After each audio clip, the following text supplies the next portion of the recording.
ഇന്ന് നമ്മളെ കടയിൽ ഒരു ചെറിയൊരു ഓഡീഷൻ നടക്കണേ. ഒരു മാസം റീൽ എടുക്കാൻ ഉദ്ദേശിക്കുന്നുണ്ട്. അതിലേക്കുള്ള ആക്ടേഴ്സിനാണ് നമ്മൾ തെരഞ്ഞെടുക്കണേ. അന്നത്തെ കാലം മനുഷ്യനാവണം ആദ്യം, എന്നിട്ടുണ്ടാക്കും നിലയും വരും.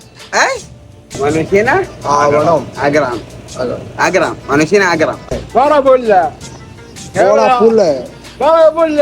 ഓഡീഷന്റെ ഇടയിലാണ് ഒരു കാര്യം പറഞ്ഞത്. മലയാളി മെസ്സിലേക്കുള്ള സാധനം എടുക്കാൻ പോയതാ. പണ്ടത്തെ പോലെ ഉള്ളി തക്കാളി ഒന്നും ഇതാൻ പറ്റില്ല, കാരണം നമ്മൾ ഡയറ്റിങ്ങിലാണ്. അതുകൊണ്ട് ഓട്സ്, ബദാം, കണ്ടിപ്പരിപ്പ്, മുന്തിരി അങ്ങനത്തെ സാധനങ്ങളാണ് നമ്മൾ ഓർഡർ ചെയ്തത്. എല്ലാവരും ഹെൽത്തി ഫുഡ് കഴിക്കണം, അതാണ് ബോസിന്റെ അതന്നെ. എല്ലാവരും ചോദിക്കുന്നുണ്ട് കടയിൽ എത്ര ആൾക്കാരാണ്. ഞാനും ബോസും ആഫും പിന്നെ ഒറ്റ നാട്ടിലാണ് മിനു, അവനാണ് മെയിൻ.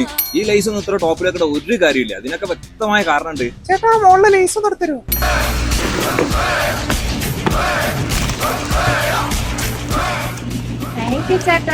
പൊട്ടി കോയമ്പട്ടയിൽ സ്ട്രോട്ട് കുടിക്കുക, ലേസിന്റെ ഉള്ളിൽ എത്ര എണ്ണ വെക്കുക, എക്സ്പയർ ആവാനായി ജ്യൂസ് കുടിച്ച് തീർക്കുക. ഒരു പ്രത്യേകതരം ജന്മം.